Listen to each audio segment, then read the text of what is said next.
Hey Internet, it's Matt here for the Dork Lords. If you're new to the channel, welcome. We talk about all manner of dorkly things here, so whether it's sci-fi, fantasy, superheroes, we probably have a playlist about it. Feel free to check us out. Today is another in our Dork Lord of the Rings segments. And today's topic comes to us from commenter Dale Pride, who requested a video about Durin, the Dwarven King. Thank you very much, Dale. Awesome topic. Enjoyed researching this one. It's one of those deceptively complex topics because on the one hand, Tolkien wrote a lot less about dwarves than he did, say, about elves or humans. You know, the Silmarillion is told pretty much from the focus of elves. You can imagine he could have written a version of the Silmarillion that focused on dwarven history. He could have called it the Children of Aule or the Mountain Kings or something like that. So there's not a ton of info about dwarves. Makes it a little easier to look up stuff. But on the other hand, Durin, it's almost take your pick because he is reincarnated, according to dwarven lore, several times throughout history, and so his lifespan more or less intersects with each age of Middle-earth. So we're gonna take on the topic of Durin, otherwise known as Durin the Deathless. Start back years of the trees. The Valar are awaiting the awakening of the elves. And Aule, one of the Valar, gets impatient. He really wants to have someone to be able to teach lore to and to teach crafting and, just impart wisdom to. So he's tired of waiting and he decides, you know what, I think I can do this creating life thing. And he creates dwarves. Specifically, he creates the 7 fathers of the dwarves.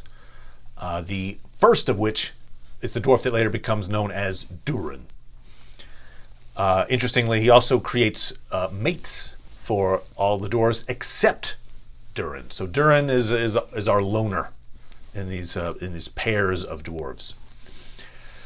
So he thinks he's figured it out. Hey, check it out! I made my creations. The problem is they're not exactly sentient.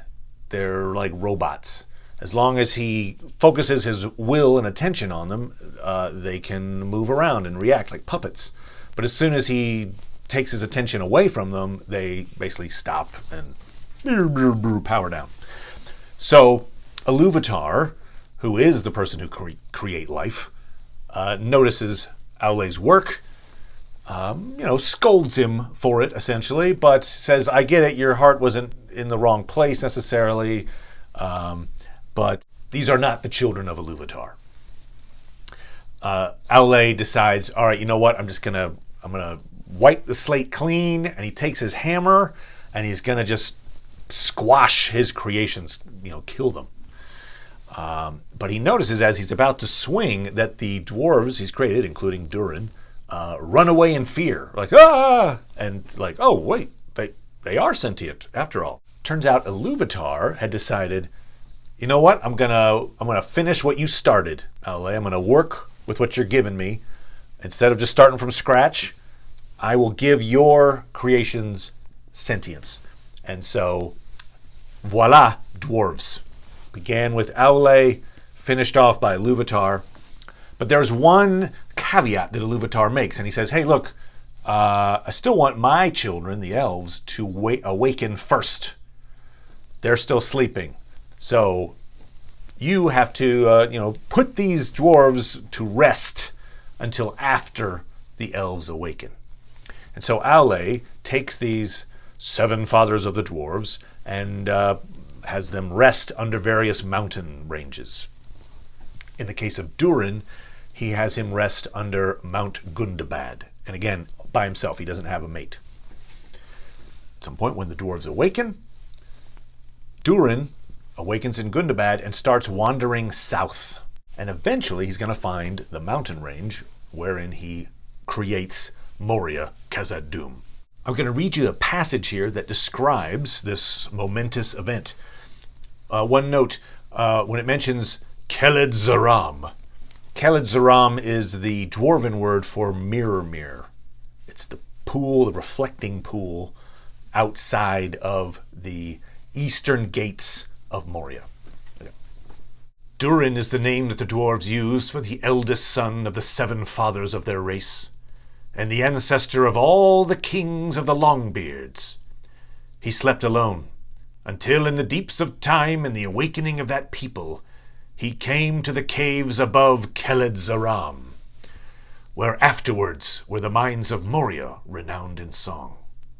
There he lived so long that he was known far and wide as Durin the Deathless. Yet in the end he died before the elder days had passed, and his tomb was in Khazad-dûm. But his line never failed, and 5 times an heir was born in his house so like to his forefather that he received the name of Durin. He was indeed held by the dwarves to be the Deathless that returned, for they have many strange tales and beliefs concerning themselves and their fate in the world. So interesting stuff there. Durin the Deathless, he did actually die. He dies before the end of the First Age. But that means we don't know the exact dates when he was born and died. But he had to have lived at least 2,000 years. In fact, significantly more than 2,000 years. The typical lifespan of a dwarf is about 200 years. So he had a lifespan 10 times that of the typical dwarf. I suppose the reasoning for that is he's the first one, right? He was the first one ever created. So, he got the extra cool live long and prosper gene. It mentions in there that he's king of the Longbeards. And I should just mention there that each of these 7 fathers of the dwarves basically were the kings of a different clan. And again, we don't know a lot about the other clans. So the names of the 7 clans are, let's see if I can get this, Longbeards, Firebeards, Broadbeams, Stiffbeards, Iron Fists, Blacklocks, and the other one, Stonefoots. There you go. Stonefoots. Anyway, one of the few things we know about the other clans would be that the Broadbeams and the Firebeards lived very close together in the Blue Mountains in the First Age. And they set up the dwarven cities of Nogrod and Belagost, which rose to prominence in the First Age, but were all but destroyed in the War of Wrath. So there you go. That's kind of the other folks. But Durin was Lord of the Longbeards. Also, we see there that he journeys south until he finds, as Celebrimbor, the Mirrormere. And in looking into this pool, he sees this crown of 7 stars reflected in the pool above his head. And he takes that as a sign. There's a nearby mountain and decides that's the one. And so sets up Khazad-dûm at the site where he saw his reflection with a crown on it. I did a video about the Valasirka, which is the constellation that the Valar put into the sky. It's essentially the Big Dipper, but as a sign of hope, specifically for the elves, but it's a sign of hope against Melkor. And perhaps he was seeing that constellation above his head. We're going to talk a little bit more about it later in this video, but in any case, it was significant. I feel like the Mirrormere maybe has some kind of a similarity to the Mirror of Galadriel, in that she is able to look into this water and see visions and prophecies. And the Mirrormere seems to have similar powers. But in any case, Durin sets up shop. He eventually passes away. I'm going to read to you a passage where Gimli is describing Durin and Khazad-dûm generally. And this is when the Fellowship is wandering through Moria and discovering it for the first time.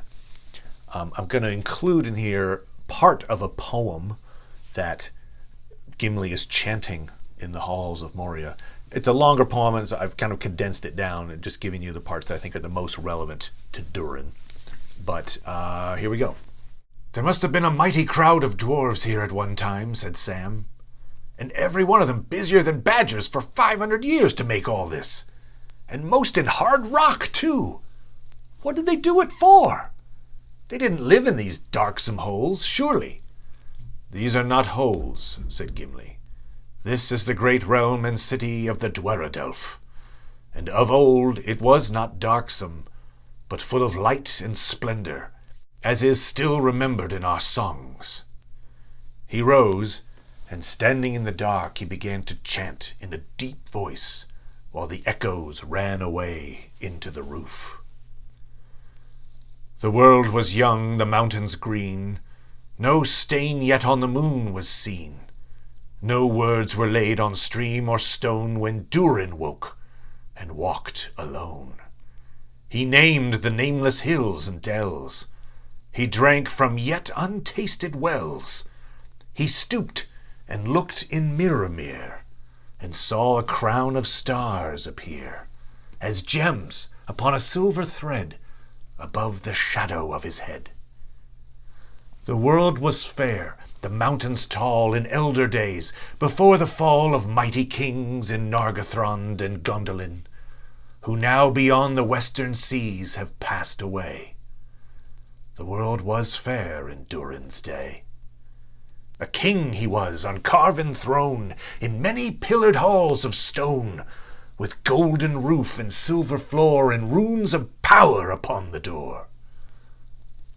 The world is grey, the mountains old, the forge's fire is ashen cold. No harp is rung, no hammer falls, the darkness dwells in Durin's halls. The shadow lies upon his tomb in Moria, in Khazad-dûm. But still the sunken stars appear in dark and windless Mirrormere.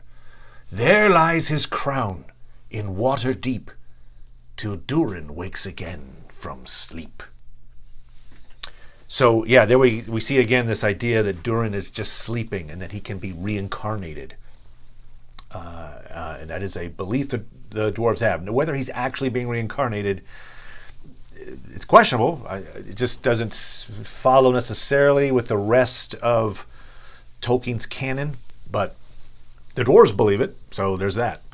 One thing I did notice about Durin's name, Tolkien openly admits that he took many of the names that he used specifically in The Hobbit from the Voluspa. It's a Norse poem, and it has a whole catalog of dwarven names in it. Fili and Kili and Thorin and Gandalf. Those names all come from there. And one of those is Durin. And actually in Old Norse, Durin does mean sleepy. Take that for what you will. The fact that he's asleep and awakes again to be king. It also then harkens to like Snow White and the Seven Dwarves. We don't know the names of the other fathers of the dwarves, but I'm guessing it's not Bashful and Doc. Dopey. The clan of Dopey. But in any case, it's just an interesting little side note that one of the seven fathers is indeed sleepy. So I'm going to read you another passage from the Fellowship of the Ring. This is where the Fellowship has passed out of Moria through that eastern gate. They've just lost Gandalf. They're trying to get to Lothlorien before it gets dark, because that's when the orcs will be in more force. But on the way, they pass by the Mirrormere, and Gimli just can't give up the opportunity to see this essentially sacred site to the dwarves. An eastward bend led them hard by the sward of Mirrormere, and there, not far from the roadside, stood a single column, broken at the top. "That is Durin's stone," cried Gimli. "I cannot pass without turning aside for a moment to look at the wonder of the dale." "Be swift, then," said Aragorn, looking back towards the gates. "The sun sinks early. We must be far away before nightfall." "Come with me, Frodo," cried the dwarfs, springing from the road.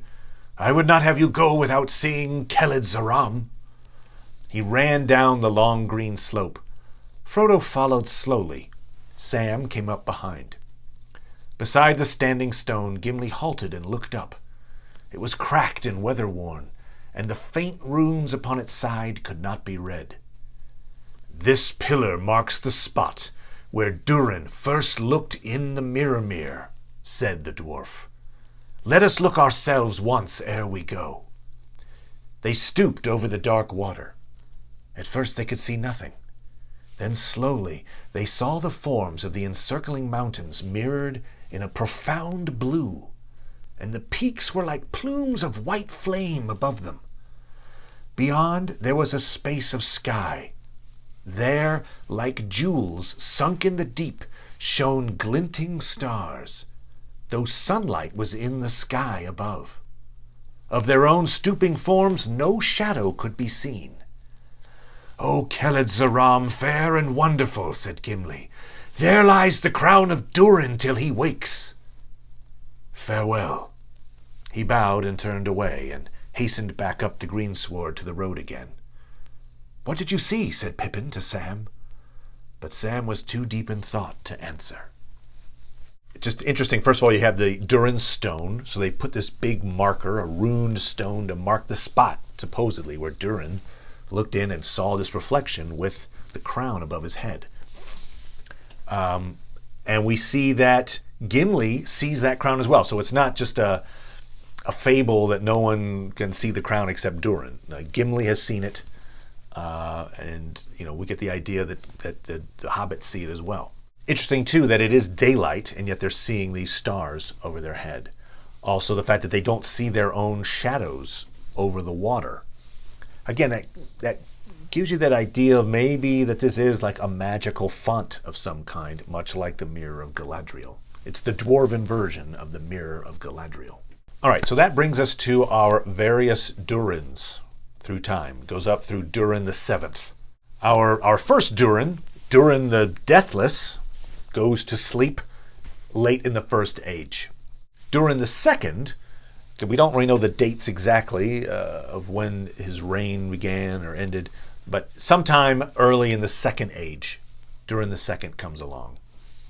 And we can guess that perhaps he is king of Moria around the time that Celebrimbor and the elves set up shop at Eregion nearby.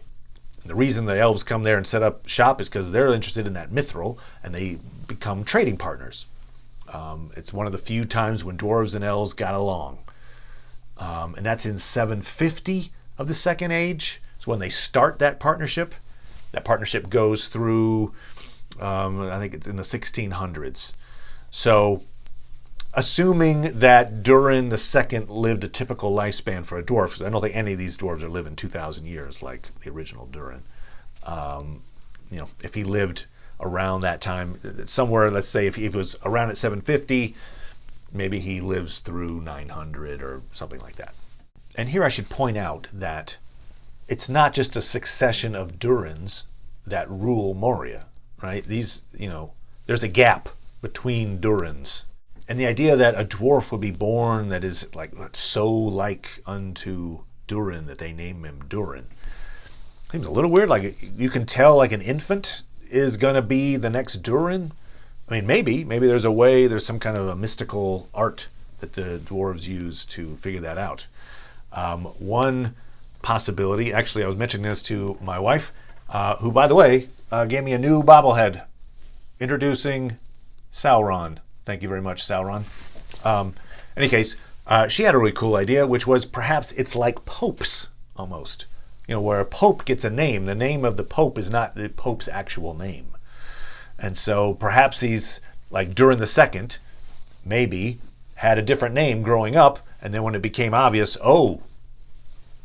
Jerry is going to become king, they name and he seems very much like Durin. Let's name him Durin. I think it is true that all of the dwarves named Durin are kings. So it's not like there was some minor named Durin. Like if you were named Durin, you were a king. So it does suggest that perhaps at some point in their lifespan it was determined you're going to be the leader, and you seem like a reincarnation of Durin. We're going to call you Durin. But there is a lineage as well, so there is a bloodline from the original Durin. That takes us up to Durin the Third. And a lot happens when it comes to Durin the Third. Now, he is ruling over Moria in 1600. And importantly, that's around the time when Sauron is having the elves at Eregion craft rings of power. Durin III is the king who ends up getting one of the 7 dwarven rings. And after Sauron attacks Eregion, it's Durin III who closes the doors and leaves them closed for a long, long, long time. I would argue that it's Durin III who is the Durin that is carved onto the doors of Durin, right? That western gate. Speak, friend, and enter. Those doors were made by Narvi, the dwarf, and they were carved by Celebrimbor. In fact, if you look at the top of the door, I didn't realize this, I'll bring up a picture of it, but you can see they carved their initials. You see a C for Celebrimbor and an N for Narvi. I didn't realize what those were for a long time, but in doing this research, I discovered that, oh, in fact, yeah, they carved their initials for their work. So it mentions in there, Durin. I think most people would agree that it's the Durin who is in charge in 1600 who gets the Dwarven ring that is the dwarf that is on that door. There is an academic, Robert Foster, who theorizes perhaps the Durin that's listed on that door is Durin II, who, as I mentioned, was probably king of Moria when Eregion was first established. And so maybe in that intervening 800 years, they could have designed those doors much earlier than when Durin III came in. There's no evidence really either way, but if I twist my arm, I'd go with it's Durin III, the one who received one of the rings. Now here's a really interesting departure between the elves and the dwarves when it comes to history. As we know from reading Tolkien's works, the conventional wisdom is that it was Sauron who distributed the rings of power to men and dwarves. However, the dwarves have a different story when it comes to this ring that was given to Durin III. I'm going to read you the passage here. Of this ring, something may be said here. It was believed by the dwarves of Durin's folk to be the first of the 7 that was forged. And they say that it was given to the king of Khazad-dûm, Durin III, by the elven smiths themselves, and not by Sauron, though doubtless his evil power was on it, since he had aided in the forging of all the 7. But the possessors of the ring did not display it or speak of it, and they seldom surrendered it until near death, so that others did not know for certain where it was bestowed. Some thought that it had remained in Khazad-dûm, in the secret tombs of the kings, if they had not been discovered and plundered. But among the kindred of Durin's heir, it was believed, wrongly, that Thror had worn it when he rashly returned there. What then had become of it, they did not know. All right, a couple of things there that are interesting. So first, their version of history is much different. They've got this thing where it's Celebrimbor who's like, hey, we made these 7 rings. This is the first one I forged. Here, you take it, Durin III. And so it was Celebrimbor passing out these rings, which is much different than, obviously, Sauron doing it. And to lend a little credence to that version of events is the fact that you wonder, okay, so in the situation where Sauron attacked Eregion, I think it's 1697, just destroys the place, ends up capturing and killing Celebrimbor. Elrond comes with a big army from Lindon and is almost overrun himself, but Durin III sends a dwarven army out from Moria, and it distracts Sauron long enough that Elrond can escape. And then those dwarves retreat, and they close their doors, and that's where they're like isolated.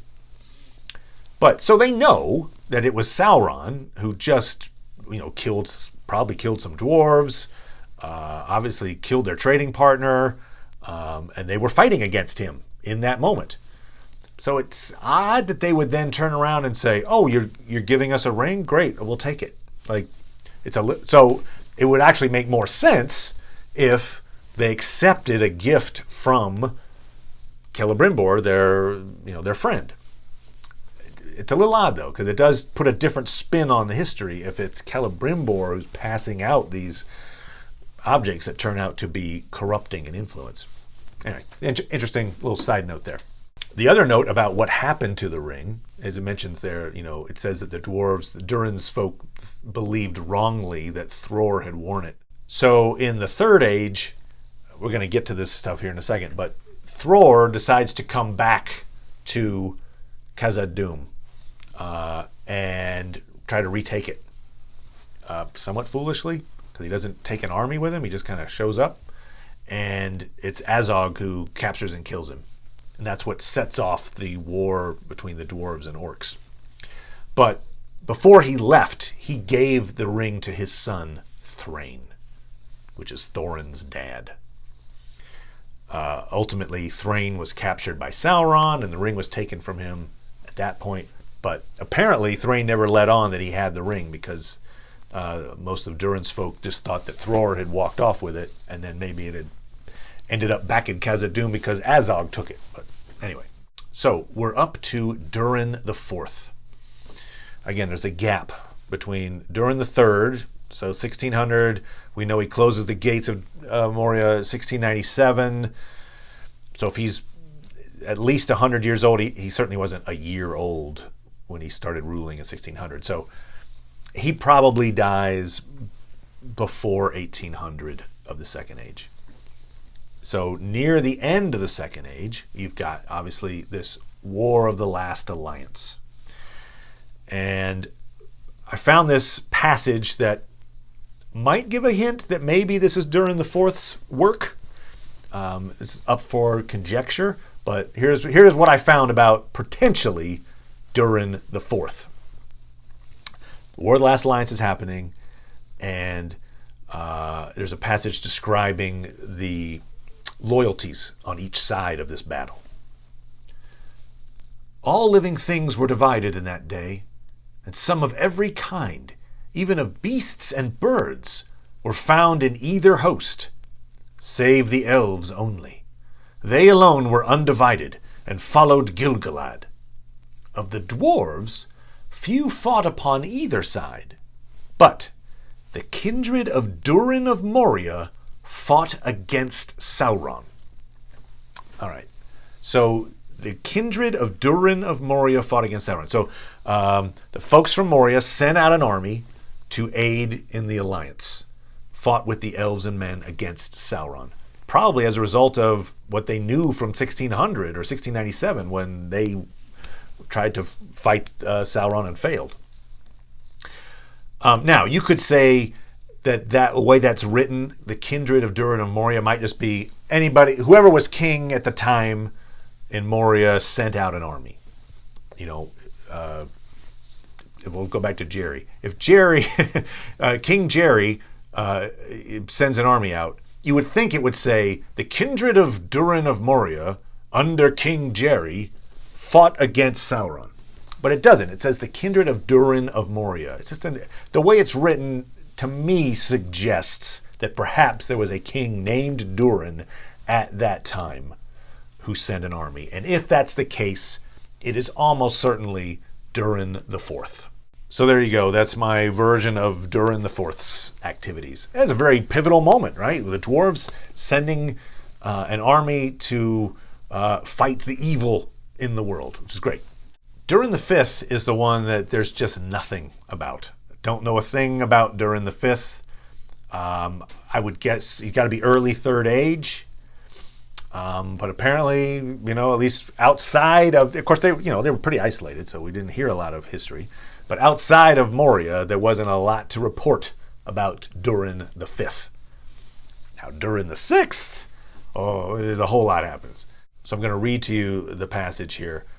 Durin VI, unfortunately, is the one who discovered the Balrog and was killed by said Balrog. Bad Balrog. It came to pass that in the middle of the Third Age, Durin was again its king, being the sixth of that name. The power of Sauron, servant of Morgoth, was then again growing in the world, though the shadow in the forest that looked towards Moria was not yet known for what it was.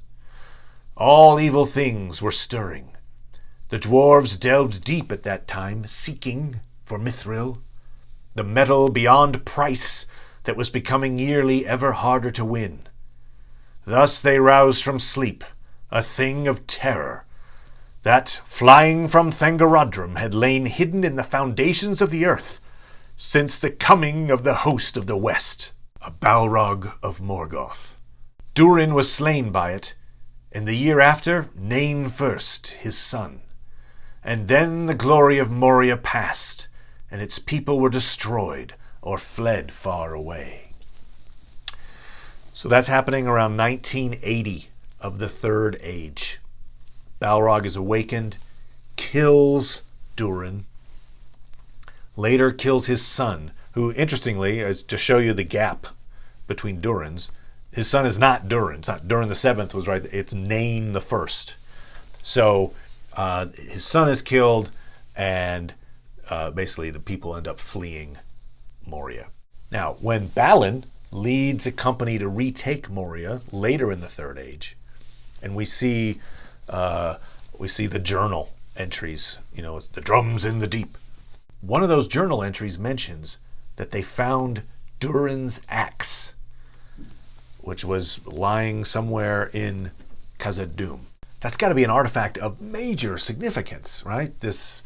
And was Durin the Sixth wielding it when he was fighting against the Balrog? Does it go all the way back to Durin the Deathless? Was it the axe he perhaps wielded?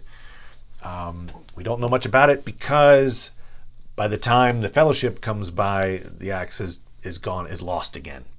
Probably the orcs have it. Probably don't know what they've got. But you see these things that are named after Durin. Durin's stone, marking where he looked into the Mirrormere. The doors of Durin. Durin's axe. And of course, one of the first ways we are introduced to Durin in The Hobbit, Durin's Day, which is the day that our company of dwarves have to find the keyhole to get back into Erebor. I'm going to read you that little passage real fast because I got a little interesting tie-in to perhaps the Mirrormere. Stand by the grey stone when the thrush knocks, read Elrond, and the setting sun with the last light of Durin's Day will shine upon the keyhole. Durin, Durin, said Thorin. He was the father of the fathers of the eldest race of dwarves, the Longbeards, and my first ancestor. I am his heir. Then what is Durin's Day? Asked Elrond. The first day of the dwarves' new year, said Thorin, is, as all should know, the first day of the last moon of autumn on the threshold of winter. We still call it Durin's Day when the last moon of autumn and the sun are in the sky together. So, obviously, Durin's Day plays that huge role in The Hobbit. Interesting that Elrond doesn't know what Durin's Day is. I would conjecture that perhaps it's because, again, this closed-in community, maybe he doesn't lend its secrets out. Again, remember, they speak Khuza'dûl. They have, secret dwarven names that they never tell anyone. Thorin has a secret dwarven name that is never revealed. So they're good at keeping secrets. So perhaps they've just never revealed that information. Although it is interesting that Thorin kind of throws a little shade where he says, all should know it's the first day of the last moon of autumn. But I think there's a difference here. So what they're saying is Durin's Day is not simply the Dwarven New Year, right? That's probably something that Elrond would have known. What he's saying is it's specifically a subset of Dwarven New Year. We call it Durin's Day when the last moon of autumn and the sun are in the sky together. So that's probably a rare occurrence of the Dwarven New Year. It apparently happens sometime in October, generally. So we're talking the last moon of autumn, late October, and in the situation where the moon and the sun can be seen in the sky together, that specifically is called Durin's Day. And I would theorize that perhaps it's because of the Mirrormere. We saw there that Gimli was able to look into the Mirrormere in daylight and see this crown of stars. So that means that other people can do that as well, other dwarves. And so maybe the fact that the moon and the sun are in the sky together harkens back to the fact that it's the Mirrormere where you can see the stars and the sun at the same time, and hence the connection to Durin and Durin's day. Just throwing that out there. So the last reincarnation of Durin, Durin the Seventh, returns with his people to Khazad-dûm in the Fourth Age. So this is after the War of the Ring. Reclaims Khazad-dûm and turns it into this a peaceful place of prosperity for the dwarves. And it sounds like he may be the last dwarven king. He's the king that ends the era of the dwarves, that begins the era of men. But it's, I think, fitting that there's a symmetry to the seventh reincarnation of Durin leads to this time of a peaceful transition and a reclaiming of Durin's homeland. So there you have it, Durin, in all of his reincarnations, and all the ways that his name has affected Dwarven culture. Hope you enjoyed it. Thank you so much for the topic, Dale Pride. And if any of you have a comment on Durin or any of his reincarnations, feel free to put it in the comments. And if you've got a topic for a video, I'd be happy to do a video about a topic of your choosing. So thanks, everybody, and I'll talk to you next time. Bye.